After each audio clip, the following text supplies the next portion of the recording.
2024년 6월 넷째 주 거룩한 주일 예배를 주님 일러주신 기도를 함께 드리심으로 예배를 시작합니다. 너희는 이렇게 기도하라. 하늘에 계신 우리 아버지여, 이름이 거룩히 여김을 받으시오며 나라의 마음이시며 뜻이 하늘에서 이룬 것 같이 땅에서도 이루어지리이다. 오늘날 우리에게 일용할 양식을 주옵시고 우리가 우리에게 죄 지은 자를 사하여 준 것 같이 우리의 죄를 사하여 주옵시고 우리를 시험에 들게 하지 마옵시며 다만 악에서 구하옵소서. 대개 나라와 권수와 영광이 아버지께 영원히 있사옵나이다. 아멘. 주보에 있는 찬양으로 주님 앞에 나갑니다. 갈릴리 마을 그 숲속에서 주님 그 11제자 다시 만나시사 오늘 이 찬양으로 주님 앞에 나갑니다.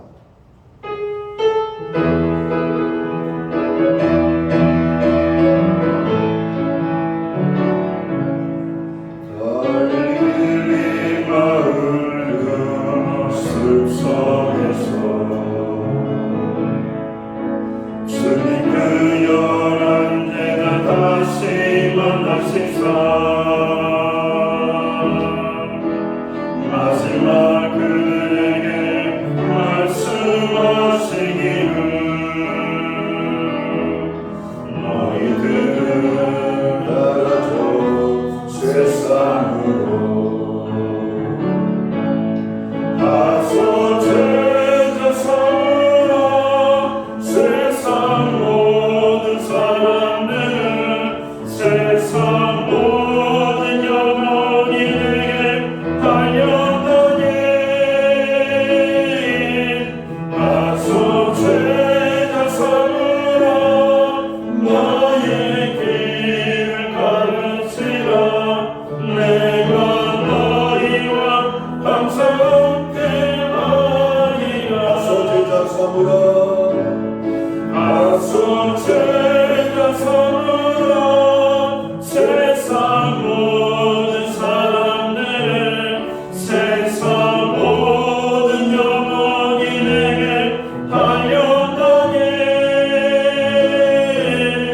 가서 제자 삼으라. 너의 길을 가르치라. 내가 너희와 항상 함께하리라.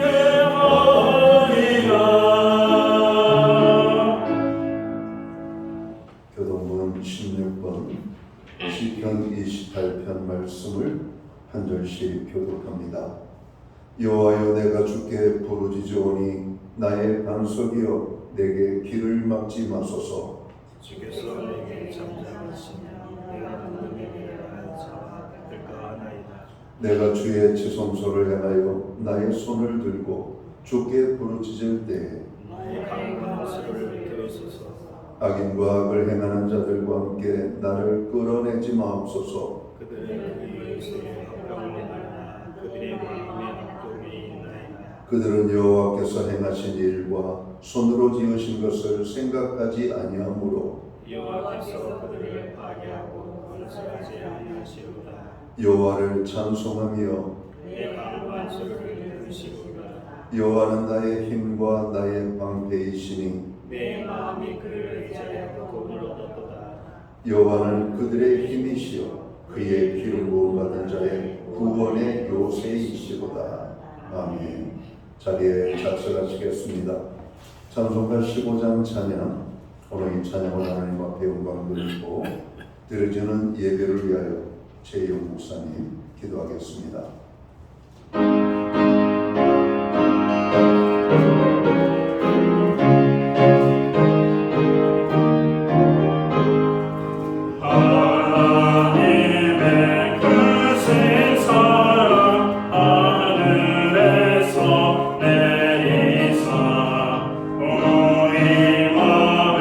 항상 온전하게 하소서.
기도하겠습니다.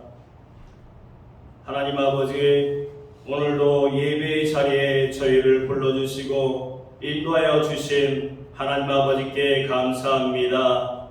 갈급한 심령으로 이 시간 나왔사오니 저희의 심령을 성령으로 충만케 하여 주시옵소서.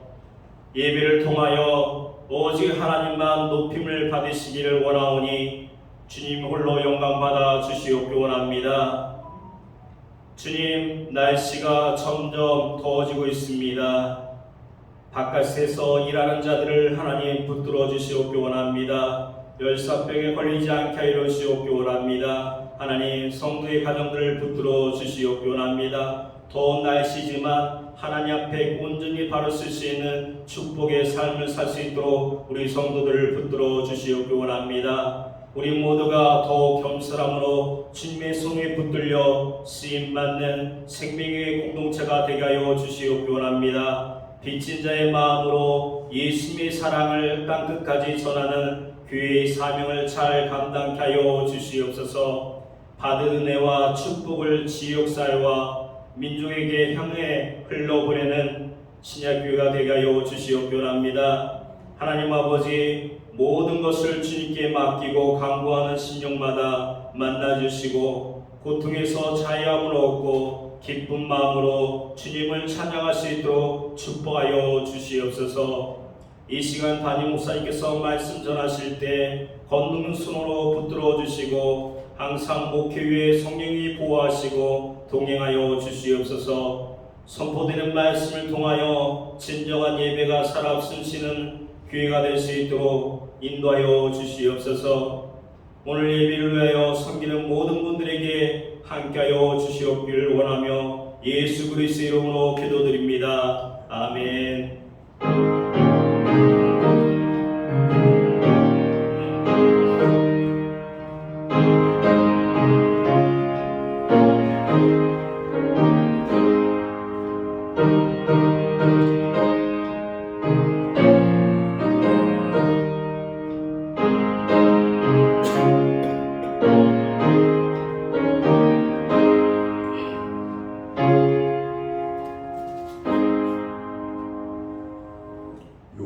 넷째 주 거룩한 주일에 교회와 성도들에게 주시는 하나님의 말씀입니다. 함께 오실 주의 말씀은 구약성경 59면 창세기 39장 1절 말씀에서 6절까지의 말씀입니다. 찾으신 말씀을 한 절씩 교독하는 방법으로 말씀을 공독을 하기 원합니다. 제가 먼저 창세기 39장 1절 말씀을 공독을 하겠습니다. 요셉이 이끌려 애굽에 내려가매 바로의 친위 대장 애굽 사람 보디발이 그를 그리로 데려간 이스마엘 사람의 손에서 요셉을 산이라.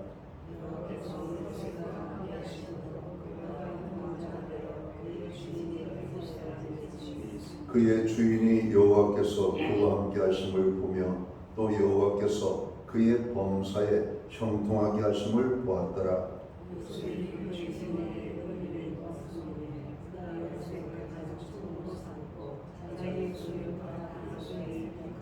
그가 요셉에게 자기의 집과 그의 모든 소유물을 주관하게 한 때부터 여호와께서 요셉을 위하여 그 애굽 사람의 집에 복을 내리심으로 여호와의 복이 그의 집과 밭에 있는 모든 소유에 미친지라.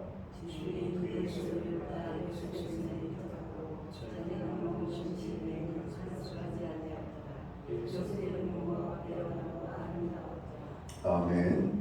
찬송가 213장 찬양 1절과 4절 5절 찬양으로 하나님 앞에 영광 돌리고 드려진 헌물 위하여 봉헌 기도 드리겠습니다.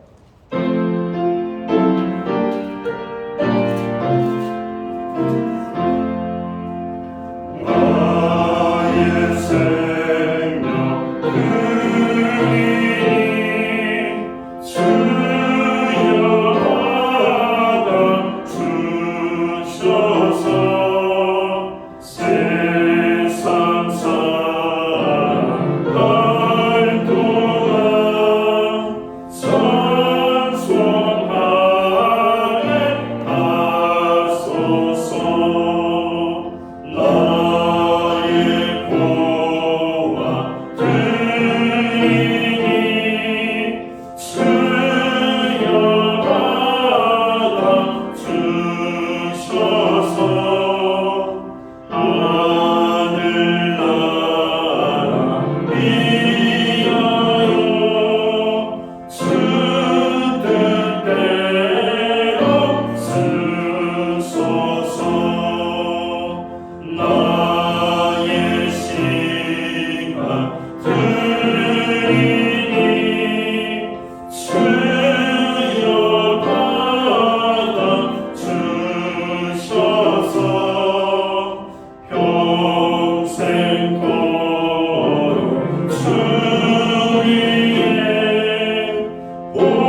기도드리겠습니다.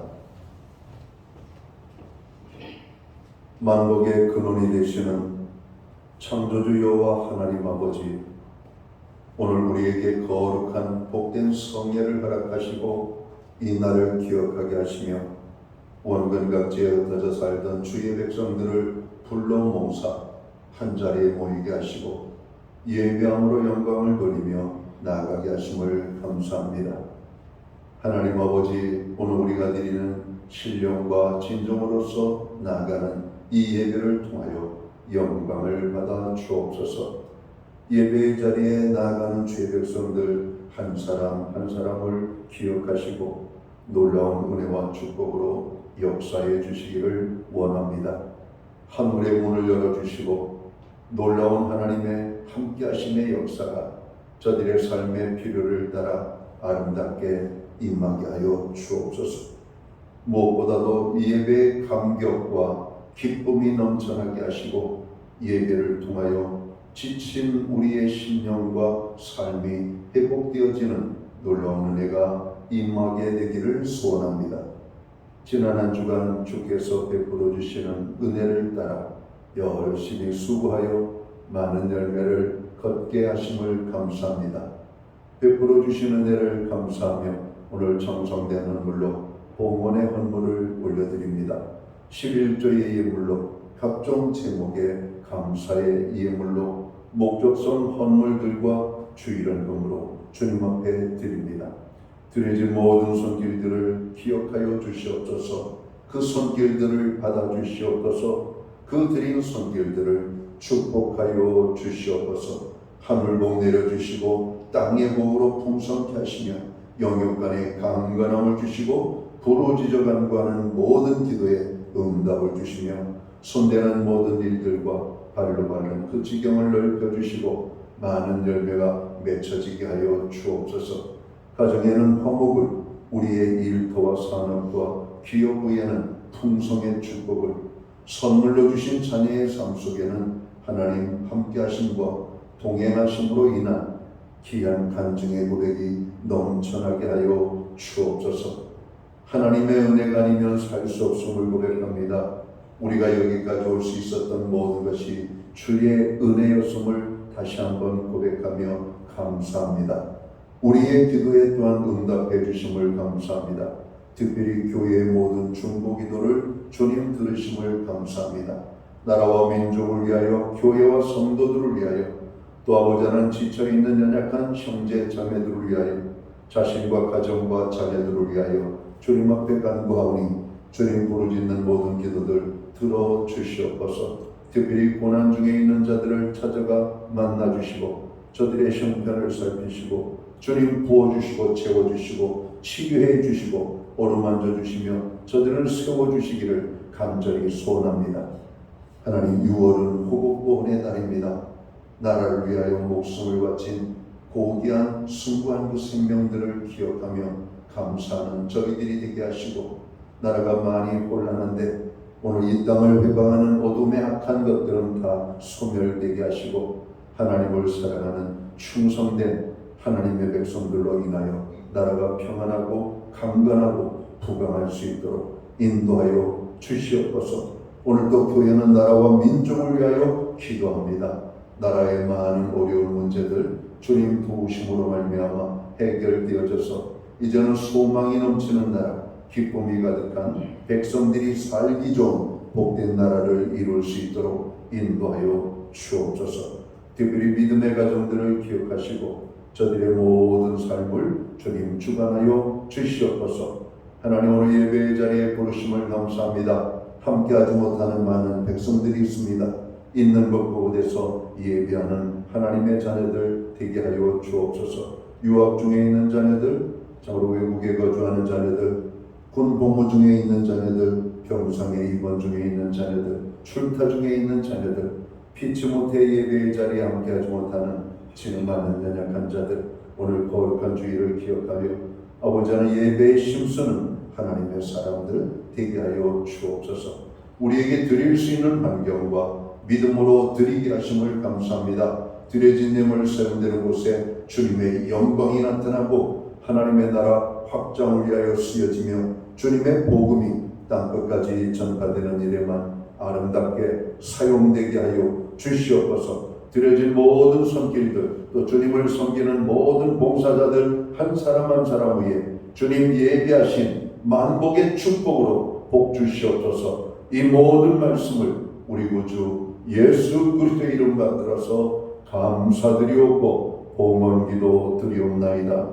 아멘.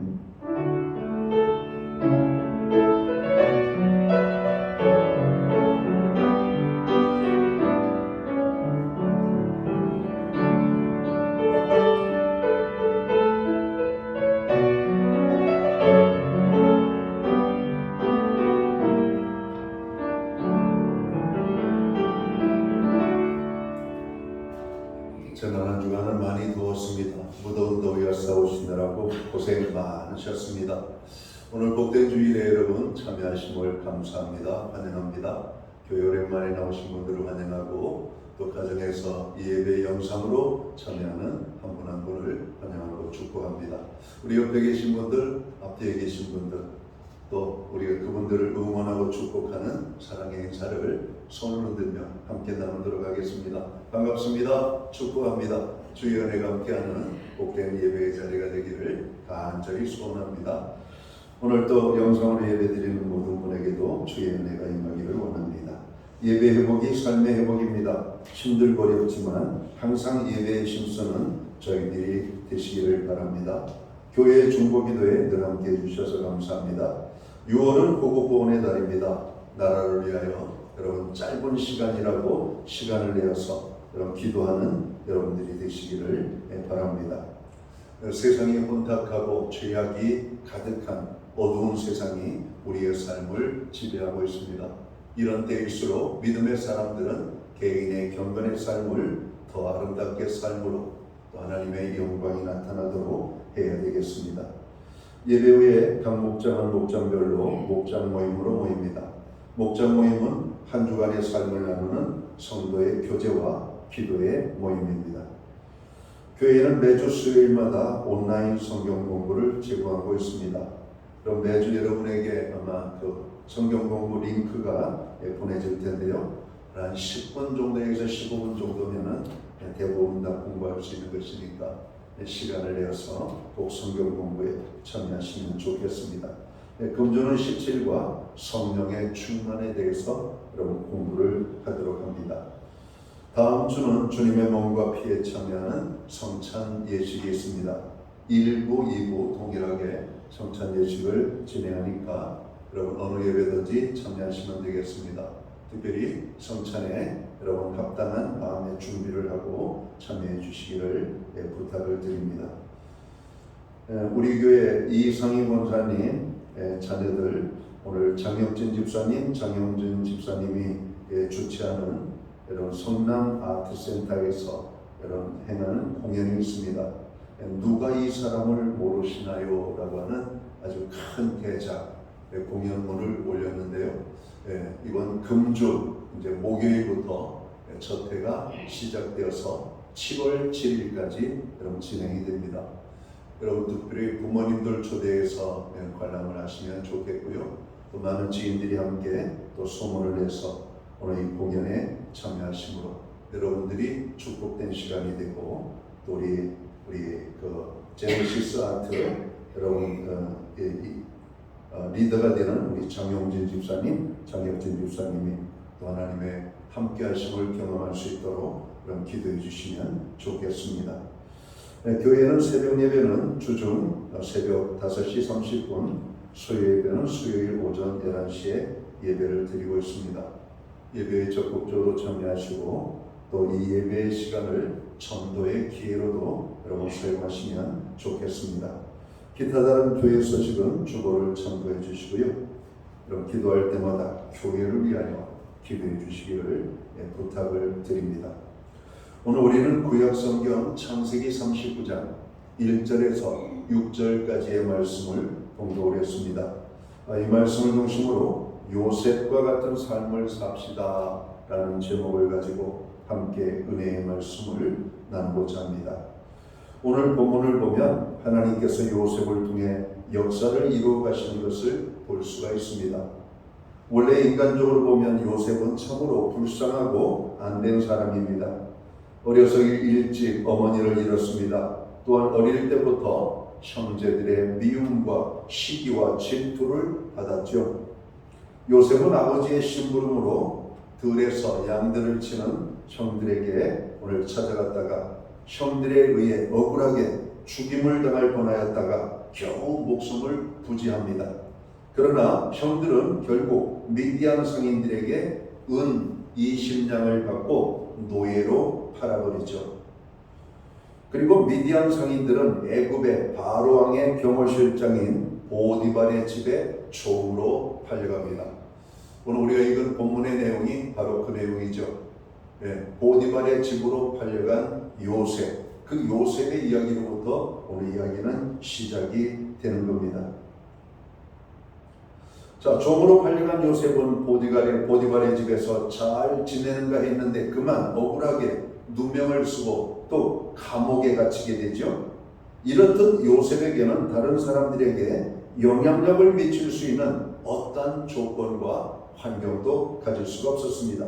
달리 말해서 요즘 말로 말한다면 요셉은 무엇을 해도 안 되는 사람, 앞으로 넘어져도 뒤통수가 깨지는 사람. 여러분 이런 사람이었어요. 한마디로 말하면 재수 없는 사람 아닙니까? 착하게 살았습니다. 결과가 그의 삶에 고난이 찾아왔습니다. 성실하게 살았습니다. 그 결과가 감옥에 갔습니다. 여러분 세상에 이런 안 돼도 이렇게 안 될 수가 있을까? 물론 성경에 과정과 중에 그가 성실함에 대한 보상도 있었고 하나님의 함께 하심도 있었지만 결과론적으로 보면 성실했다 했지만 그것과 상관없이 고난의 자리에 가 있는 그 모습들, 오늘 우리들 가운데에도 이러한 고백을 하고 있는 분들이 있지 않을까 생각합니다.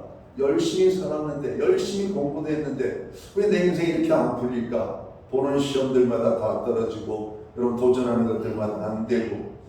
그러나 오늘 요셉을 통해서 다시 한번 우리가 희망과 용기를 가질 수 있게 되기를 주님의 이름으로 축원합니다.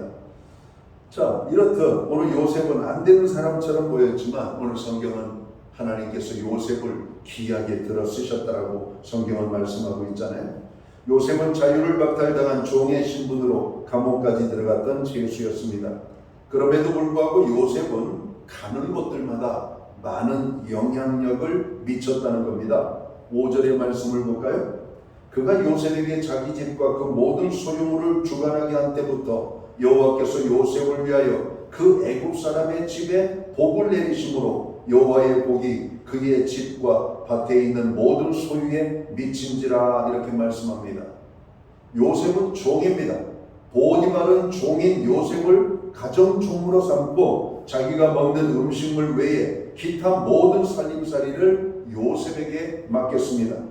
그런데 요셉으로 하여금 자기 집의 모든 소유를 주관하게 한 때부터 하나님의 복이 쏟아지기 시작했다는 것이죠. 하나님의 복이 보디발의 집과 밭과 그의 모든 소유에 미쳤다라고 성경은 말씀하고 있습니다. 이런 복이 누구 때문에 임했습니까? 오늘 요셉 때문에 이러한 복이 임했음을 성경은 말하고 있는 겁니다. 하나님께서 요셉을 위하여 보디발의 집에 복을 주셨기 때문에 보디발의 가정이 복을 받았다라고 성경은 기록합니다. 보디발은 몸종 하나 잘 둔 덕택에 엄청난 복을 받게 됩니다. 그러나 그 주변의 사람들이 복 받는 것과는 상관없이 요셉은 계속해서 고난의 여러분 삶을 이어가는 장면들을 보죠.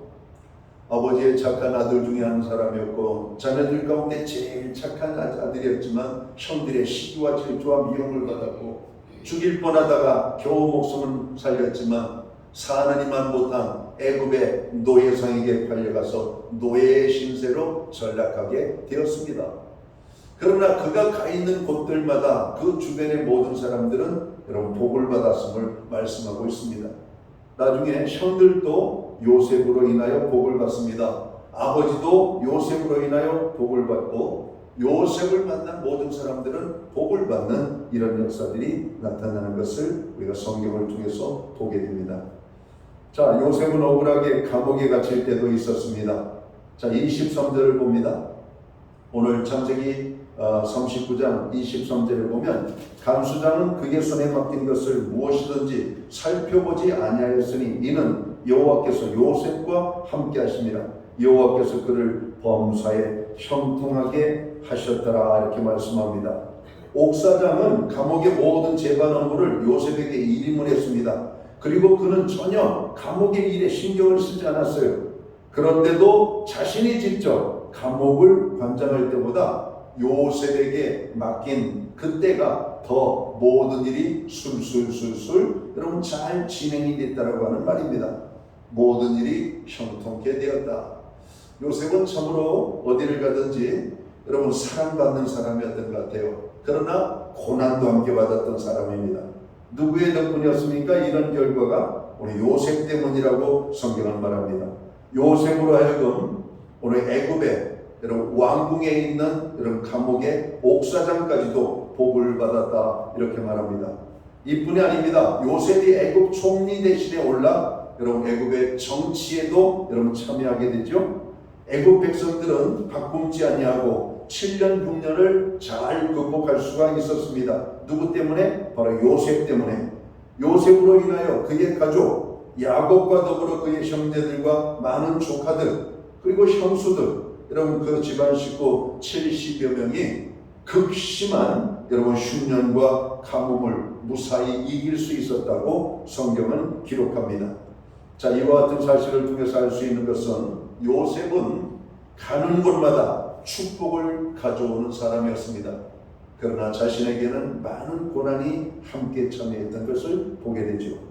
요셉은 가족을 살렸습니다. 그 주변의 사람들에게 복을 받게 했고 나라 공동체를 이런 복받게 만들었습니다. 요셉은 주위를 살리는 사람이었습니다. 요셉은 다른 사람들에게 복을 받게 하고 좋은 영향력을 미치게 하는 사람이었다는 겁니다. 자, 그런데 성경을 통해서 이런 요셉의 생애를 가만히 살펴보면 요셉은 기적을 행한 적이 한 번도 없어요. 성경에 보면 하나님의 사람들은 기적 같은 일들이 나타나잖아요. 그죠?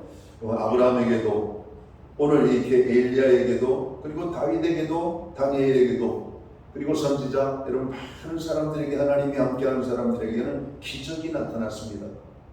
그런데 오늘 요셉의 삶 속에는 어디를 읽어봐도 기적이 나타나질 않아요. 어떤 초자연적인 능력들이 그의 삶 속에 나타나지 않는다는 겁니다. 단지 하나, 요셉은 기도하는 사람이었고 요셉은 꿈을 꾸고 꿈을 해몽한 것 외에는 특별히 무슨 일을 한 것이 없는 사람으로 성경에 소개되고 있습니다. 요셉은 꿈 해몽도 자기의 지혜로 하진 않죠. 하나님께서 그에게 기도하게 만들고 기도하면 하나님께서는 요셉에게 꿈도 알려주셨던 겁니다. 기도하는 사람이었어요. 기도하는 사람. 항상 고난 속에서도 기도하고 어려움 속에서도 여러 가지 많은 심각한 여러분 어려움 속에서 요셉은 무릎을 꿇고 기도하는 사람이었다. 자, 그런 의미에서 요셉은 이스라엘의 영적인 지도자 모세나 용맹스러운 여호수아나 갈멜산상의 승리자 엘리야나 그리고 성경의 많은 인물들처럼 탁월성과 오늘 그의 삶에 찾아지는 능력들은 여러분 잘 찾아볼 수가 없는 그런 사람이었습니다. 요셉은 약한 사람이죠. 그의 형제들 12형제들이 있었지만 그 중에 가장 약한 형제가 바로 요셉이었습니다. 항상 보호를 받죠. 아버지가 정말 말 그대로 마음 놓고 밖에 함부로 내놓을 만큼의 여러분 그런 어떤 여러분 늠름한 모습은 요셉에게 없었던 겁니다. 약한 그런 연약한 존재가 요셉. 그런데 하나님께서는 요셉을 들어 그 누구보다도 위대한 일을 여러분 감당했음을 성경은 말하는 것이죠. 자, 요셉이 그 언변이 좋아가지고 모세처럼 다윗처럼 대중을 향해서 설교를 잘했다는 이야기도 없죠. 또 요셉은 하나님의 어떤 계시를 받아가지고 성경을 기록한 기록도 없습니다. 요셉은 우리가 볼 때 평범한 사람입니다. 그런데 놀라운 것은 하나님께서 그런 요셉을 사용해 주셨다는 것이죠. 여기에서 우리가 알 수 있는 것은 하나님께서 쓰시는 사람이 있다는 겁니다. 하나님께서 쓰시는 사람은 요셉과 같은 사람을 쓰신다는 거예요. 앞에서 살펴봤듯이 요셉은 위대한 사람이 아닙니다. 평범한 사람이었던 겁니다. 하나님이 하시는 일은 우리의 생각과 달라요. 하나님께서 쓰시고자 하시면 마른 막대기로도 홍해를 가르는 여러분 놀라운 기적을 일으키는 능력의 막대기가 될 수가 있음을 우리는 성경을 통해서 보게 됩니다. 모세의 손에 들려진 지팡이는 하나님의 말씀대로 순종했더니 여러분 홍해의 바다를 가르는 능력의 지팡이가 되잖아요. 바로 왕 앞에 찾아갔던 모세, 바로가 강팍하게 하나님을 대적할 때 하나님은 10가지 재앙의 모습을 통해서 바로의 강팍한 마음을 꺾어버리는데, 그때도 모세의 손에 들려있는 지팡이가 아주 요긴하게 사용된 것을 봅니다. 모세야, 내 손에 든 것이 뭐냐? 지팡이니이다. 땅바닥에 놓아라. 놓으니까 지팡이가 뱀이 됐습니다. 다시 집어라 그러니까 다시 지팡이가 됐습니다. 여러분, 이게 애굽의 왕 바로 앞에서 모세가 행한 기적이었습니다. 하나님의 말씀대로 행할 때 여러분 마른 막대기도 하나님의 기적을 위하여 쓰임받을 수가 있음을 성경은 우리에게 보여줍니다. 하나님께서 쓰시고자 하시면 나귀, 턱벽따기 그 하나를 가지고도 블레셋 병사 여러분 1000여 명을 여러분 몰살시킬 수 있는 능력의 뼈다귀가 됨을 봅니다. 사사시대 삼손을 잘 아시죠? 삼손은 블레셋 군대가 막 삼손을 여러분 잡으려고 오니까 손에 잡은 무기가 없으니까 언제 죽었는지 모르겠지만은 죽어나자 벌어진 이 나귀의 턱에 주걱뼈같이 생긴 턱뼈를 가지고 여러분 블레셋 용사 1000명을 쳐주겠다고 성경은 기록합니다. 삼손과 함께하는 하나님, 삼손의 손에 들린 여러분 나귀의 턱뼈는 능력의 턱뼈가 되었던 겁니다. 여러분 우리가 다윗도 잘 알잖아요. 골리앗과의 싸움에서 다윗은 여러분 사울 왕이 물려준 갑옷과 투구와 그가 차고 있는 칼을 내줬지만 어린 소년에게는 그것이 잘 어울리지 않았습니다. 어색했습니다.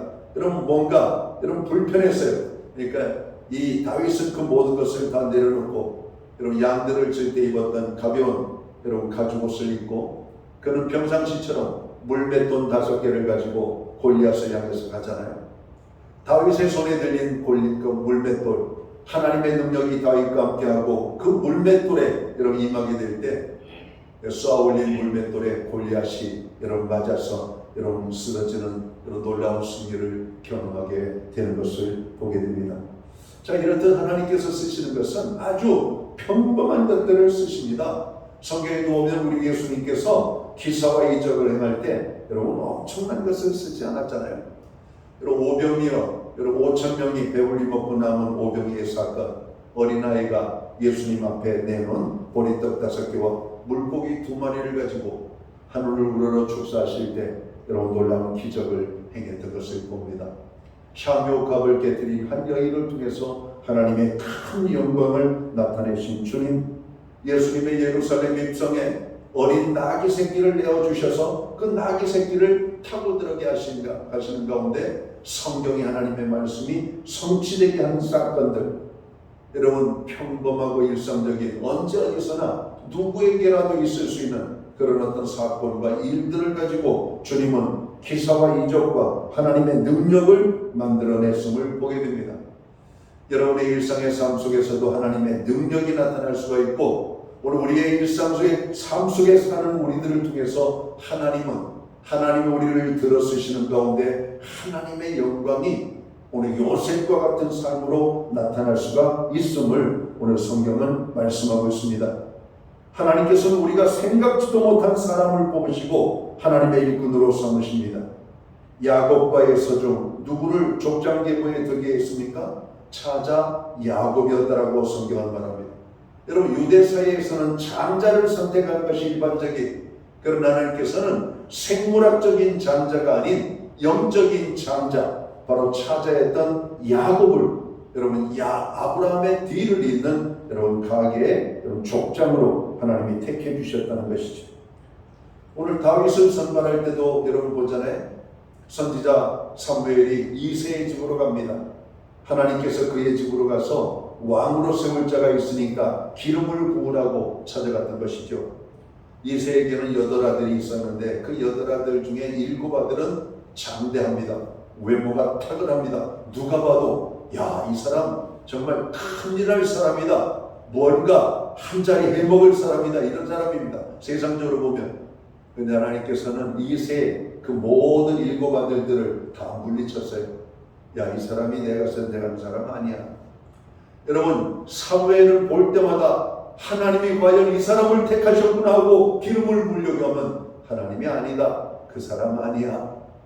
여러분, 우리 이세에게 묻습니다. 아들 7이 지나갔는데 이것이 너희 아들 다냐? 아닙니다. 지금 말째가 있는데 지금 들에서 양들을 지키고 있나이다. 가서 너의 그 말째를 당장 데리고 오더라. 피곤하실 텐데 지금은 좀 쉬시고 좀 잡수고 계시면 제가 말째를 데려다가 보이겠습니다. 아니다. 그 내가 말째를 보기 전에는 먹지도 않고 쉬지도 아니하리라.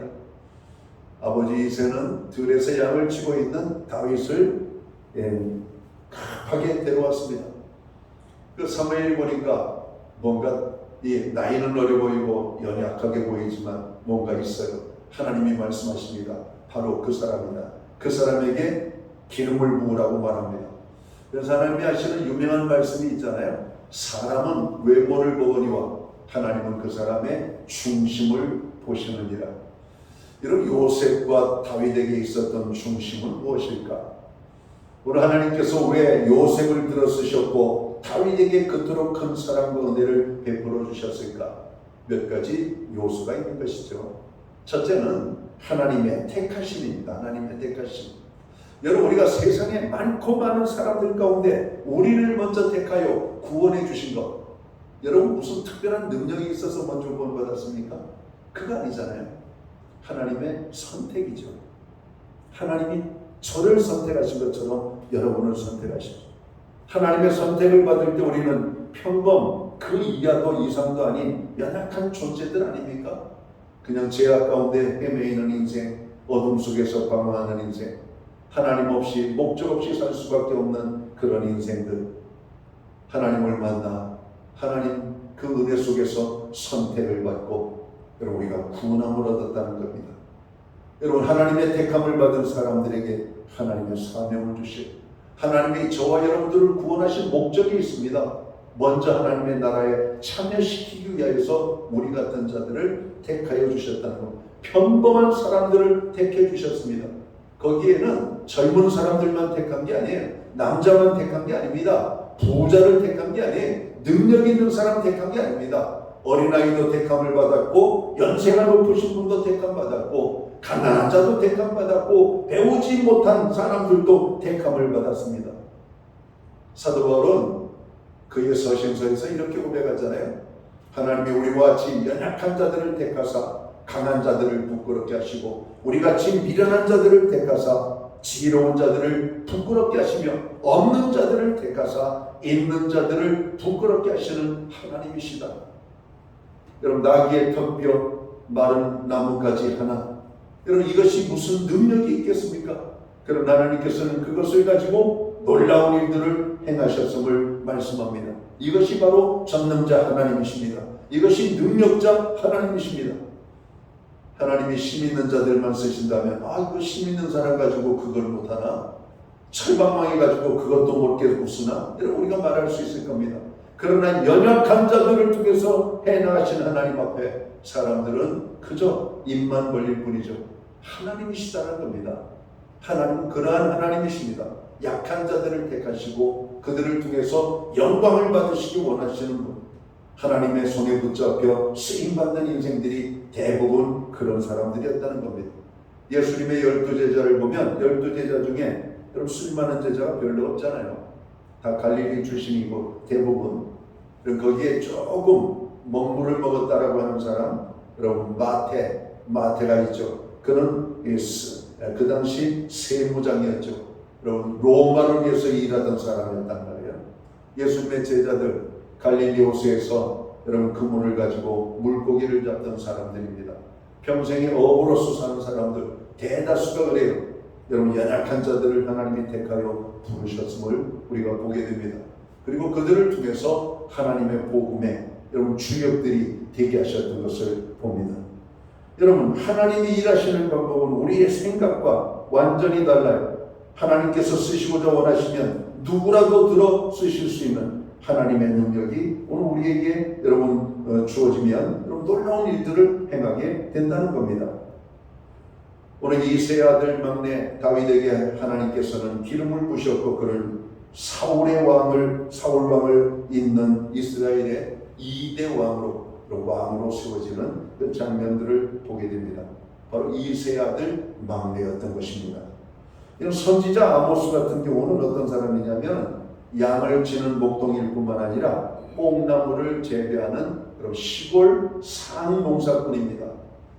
여러분, 이 드고아라고 하는 지역이 이스라엘의 아주 낙후된 시골로 말하면 아주 시골 중에서도 깡촌 이런 거기에서 살던 아모스를 하나님이 택하여 불러 놀라운 하나님의 메시지를 즐겁게 했던 것을 보게 됩니다.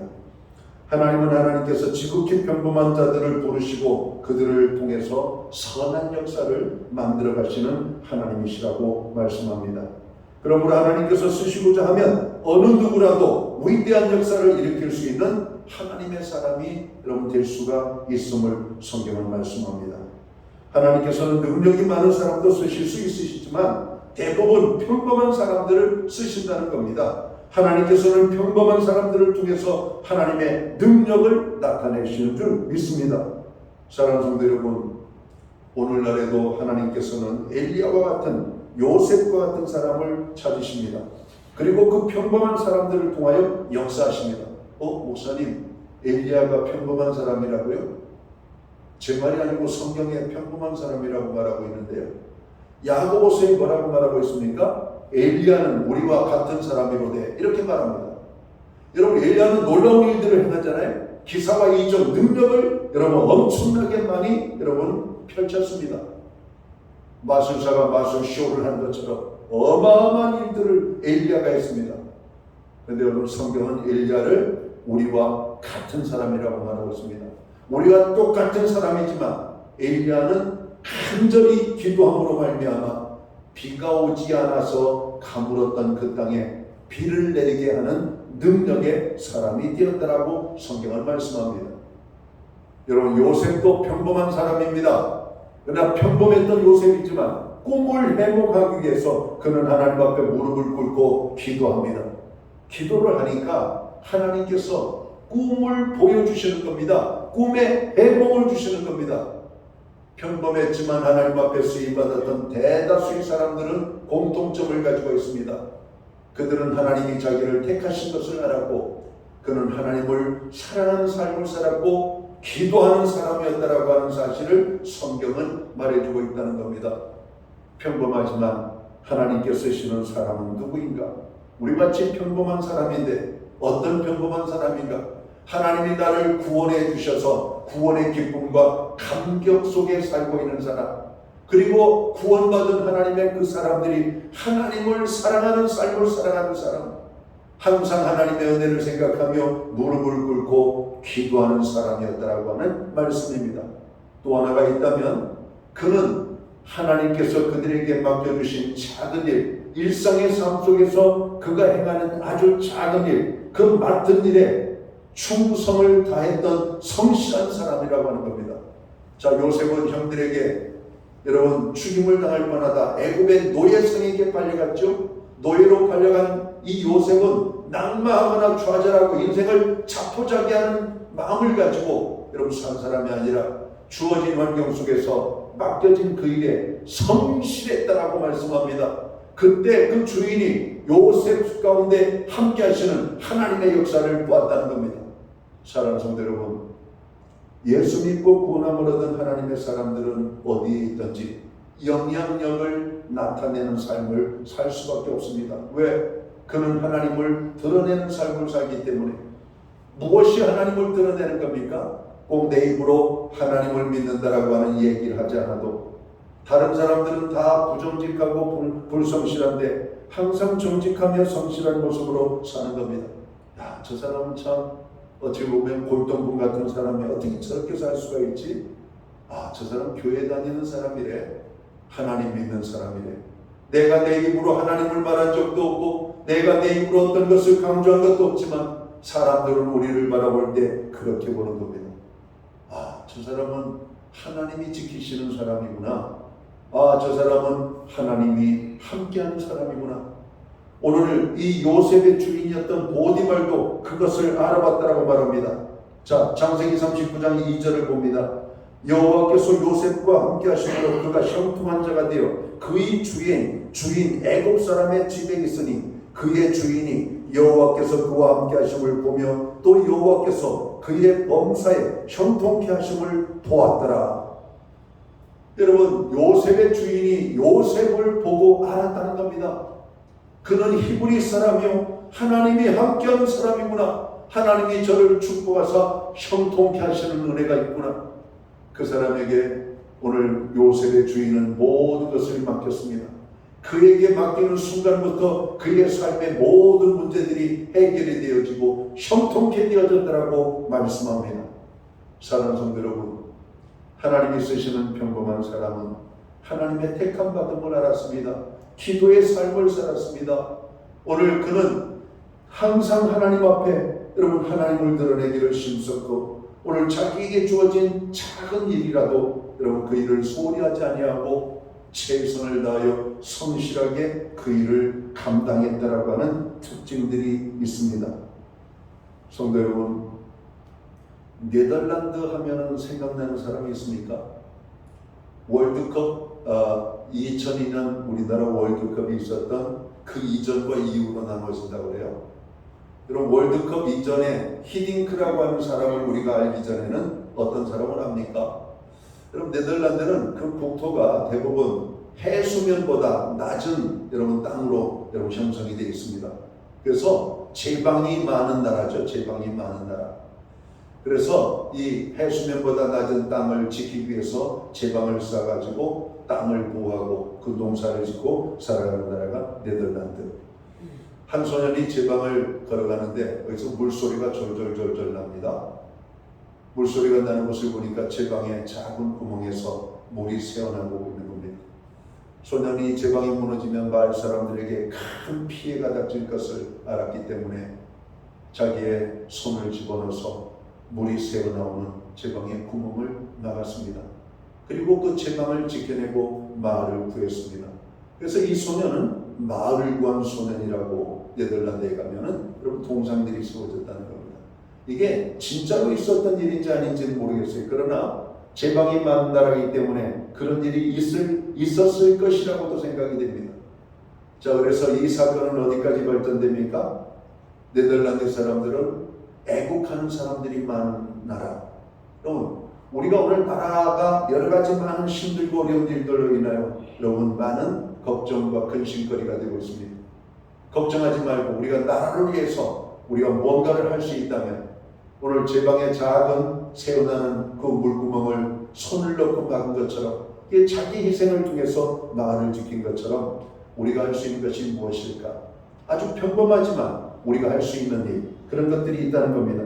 성도 여러분, 여러분들은 오늘 하나님께서 요셉을 쓰신 것 같이 우리도 쓰시기를 원한다는 겁니다.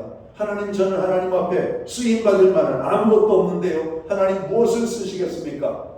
여러분, 우리가 그렇게 말하지만 성경을 보면 하나님은 지극히 평범한 자들을 쓰셨다라고 하는 겁니다. 그리고 하나님은 그들을 통해서 영광을 받으셨다라고 하는 것이죠.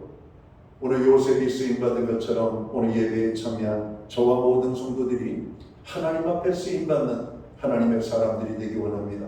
우리의 평범성은 하나님이 쓰시기에 좋은 조건을 가지고 있는지도 모르겠습니다. 우리 같은 연약한 자들을 들어 쓰실 때 하나님의 영광이 더 크게 나타나지 않겠습니까? 우리가 할 수 있는 능력은 아주 보잘것없지만 하나님이 우리에게 힘을 주시고 은혜를 주시면 우리도 요셉처럼 큰 여러분 나라를 살리고 가정을 살리고 주변을 축복받게 하는 이런 삶에 쓰임받을 수 있다는 사실을 우리는 알아야 될 겁니다.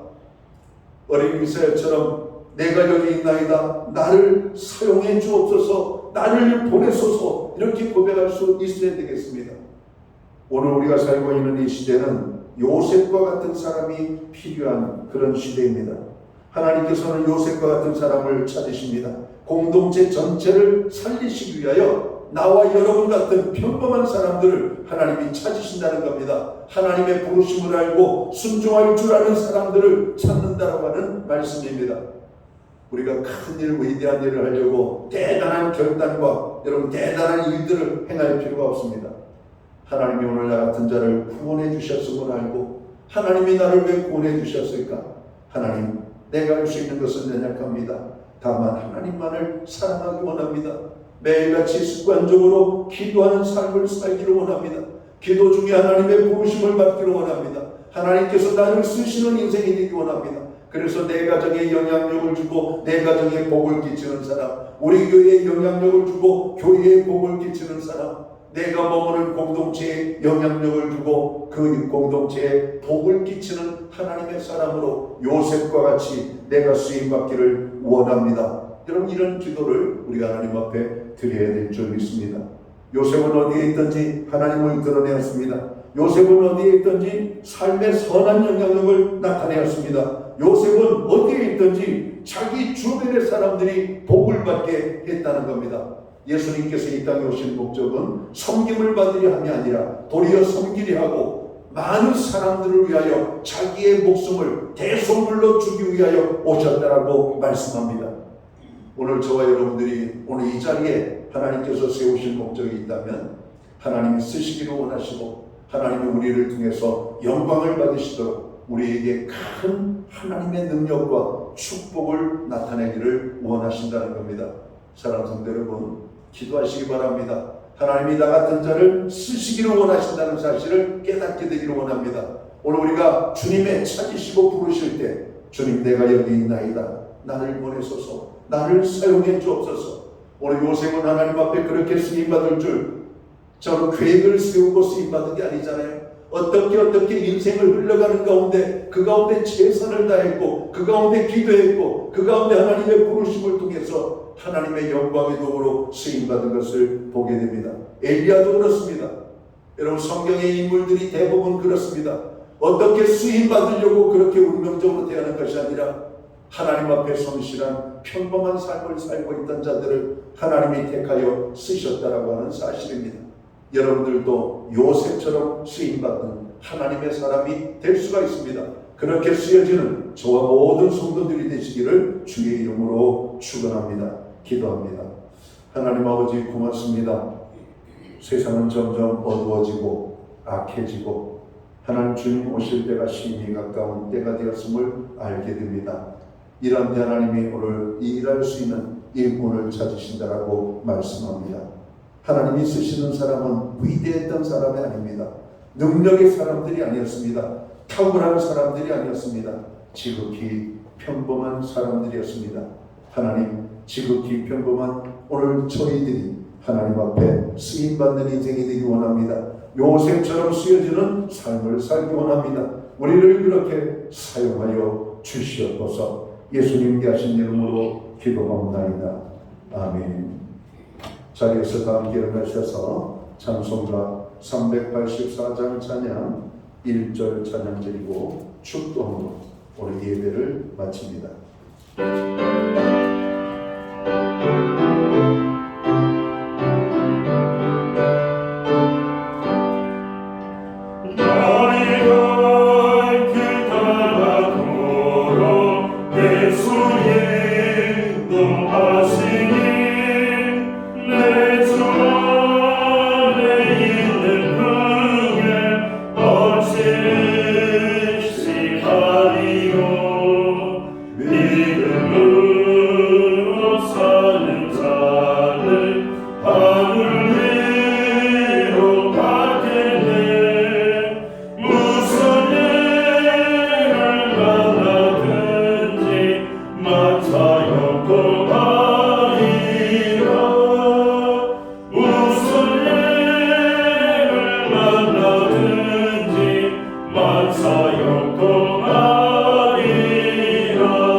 기도드리겠습니다.